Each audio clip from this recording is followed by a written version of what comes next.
he talks to Rory McIlroy and all the guys at TaylorMade, and Bryson tweeted him advice?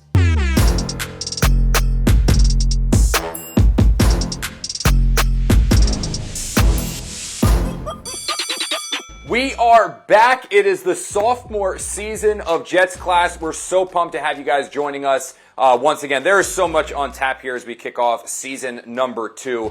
Brookie the Baby Bookie did not go so well in season 1. We're hoping she has a nice little bounce back here, so she's back with some over-unders on the Jets' upcoming season. We're going to preview the entire AFC East as well, but before we get to any of that, it's a special edition of The Takeoff, recapping the entire Jets offseason because it was a busy one.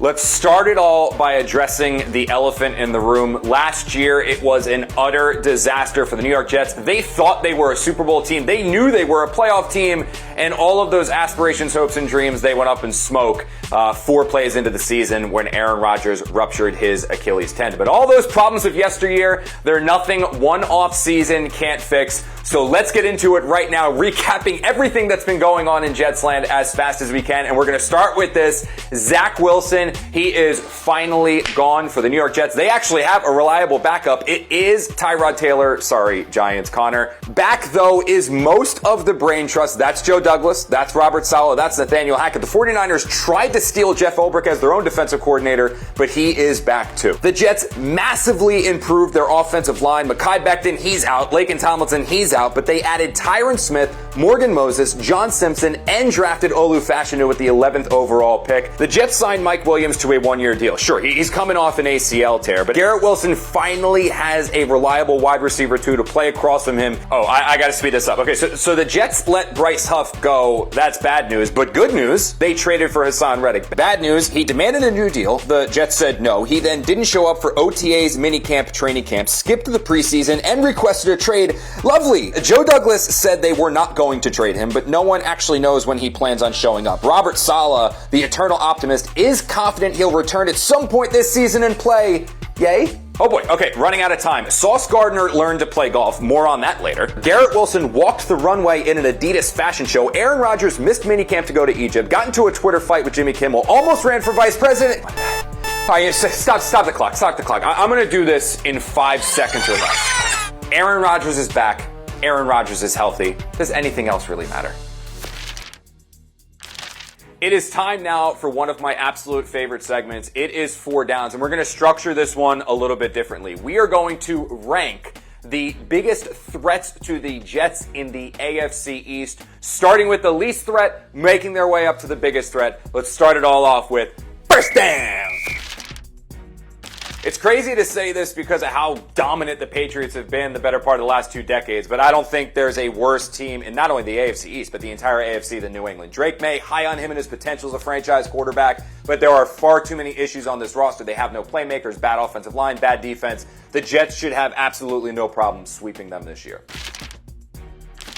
Next up, I've got the Buffalo Bills, and I'm actually a little bit more high on this team than others. I know they've got some injuries and some losses on defense, Matt Milano, namely Stephon Diggs, Gabe Davis, they are both gone as well, but I actually think Josh Allen is about to have the best season of his career. I could see him take off without Diggs, kind of like Eli Manning did when he lost Jeremy Shockey, and he really started to blossom without that negative presence in the locker room and the huddle. The issue is that the Jets just dominate the Bills. For some reason, Jeff Ulbrich, Robert Saleh, they have Josh Allen's number. I expect that to continue this year. And with Aaron Rodgers on the field now, the Jets shouldn't have an issue scoring some points on that Buffalo defense.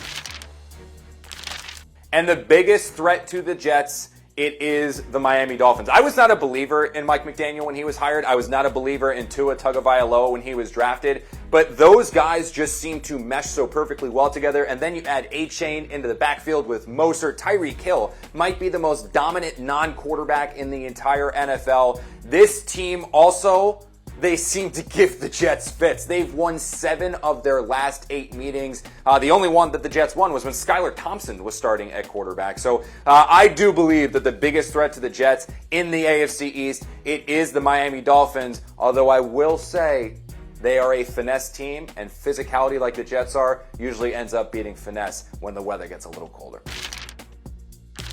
And we're going to wrap it all up with this. It is my Jets season prediction. I have them, drum roll please, 10-7. I do believe it's going to be a little bit of a sluggish start for this team to begin the year. Not because I don't think the Jets are talented. I think they're one of the 2 or 3 most talented teams in the entire league, but they have so many new pieces that they need to gel together. At receiver with guys like Mike Williams, offensive line, Tyron Smith, Morgan Moses, John Simpson. You even have Elijah Vera Tucker coming back from injury, Aaron Rodgers coming back from injury. It's going to take this team a little bit of time to figure out how to play together. But this will be the team, and mark my words on this, that come December, come January, every analyst will be saying you do not want to see the Jets in the playoffs, because while they might not be the 1 or the 2 seed, they will be the hottest team going into the playoffs, and I think that hot streak will carry them all the way to the AFC Championship game, where they will lose to the Kansas City Chiefs.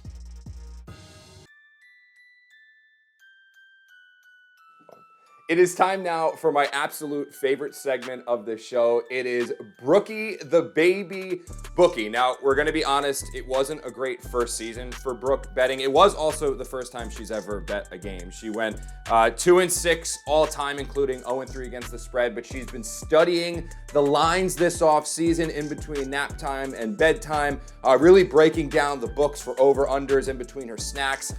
So we are very excited, and we believe it's going to be a big bounce back. This is the best place you guys can put your money on, right, Brooke? So the Jets, look at me, kiddo. The Jets over-under win total for this year is 9.5, kid. Look, what are they going to do? Is it going to be over or under 9.5? Please pick. Which one? Uh-oh. Under 9.5. Oh, you got them both. Which one? You got to pick one. That one? Nope, it's under. The Jets open the season against the 49ers, okay? They're 4.5-point underdogs. Look here, Brooke. Jets or 49ers? Jets plus 4.5, 49ers minus 4.5. Make the pick.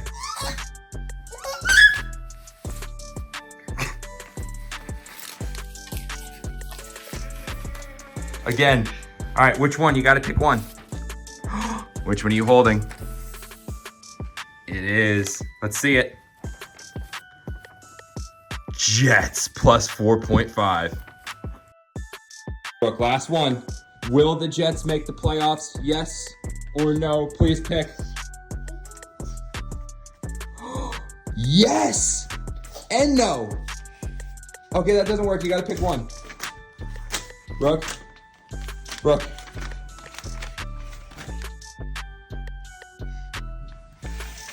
Which one, kid? Oh, no. Which? Thank you. Yes, but which one of the papers? Which one of these? So discarding this one, and it's yes! Yay! Anyone who knows me knows that one of my biggest passions in life is golf. It is the one place where I can go and truly turn my brain off and just focus on that for a little bit and not worry about work and life and all those other things. There is a player on the Jets who seems to have picked up the exact same hobby, and what is a little frustrating is he is doing it better than I am. Everything that I've tried to do in my golf career, my golf life, Sauce Gardner seems to be stepping up, but seeming isn't necessarily doing. So I decided to get the facts down here and see, is it true? Is Sauce the golfer better than Connor the golfer already? Let's get to the tape.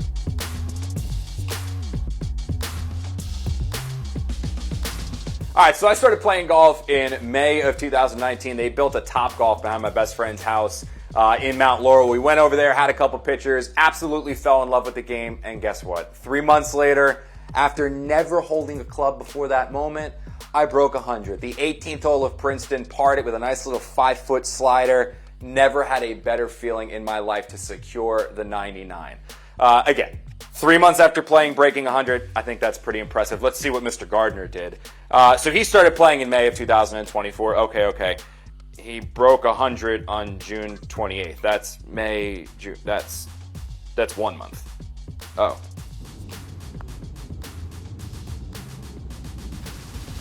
All All right, well, on-course accomplishments are one thing, but it's really about your gadgets and gizmos off the course, and I have my own golf simulator. Put it into my garage. Shout out Carl's DIY. It's sick. I got the projector, I got the mat, I got the hitting strip. I've had my buddies over to play Augusta while we were watching the Masters. It's the best thing in the world. Nice little setup in the corner of my garage. I bet you Sauce doesn't have one of... He's got one of those. And he's got a TrackMan.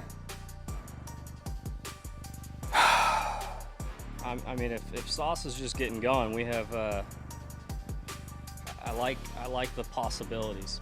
Well, here's the thing. I've learned from the best of the best. My club pros at Cobblestone Creek, the courses that I used to go to down in South Jersey, friends, family, anyone that I play golf with, I'm always picking their brains. That's the best piece about it. There's no one better you can get advice from. He talks to Rory McIlroy? So I actually think he's got a pretty decent swing for someone that's only taken up the game a little while ago. So for Sauce, I would say even before he takes the club back, just having like a little rehearsal, just to get it more there. And all the guys at TaylorMade? And Bryson tweeted him advice? That's who's helping him? Well, I played golf with his head coach, so... Yeah, I'm done. Sauce, whenever you want to play, let's go out there, let's get a round in, let's play 18 holes. I'm not going to let you out-Connor golf me. You can't do all of this better than me. I'm over, let's play, let's settle it on the course. Course of your choice, we'll go out there, my treat.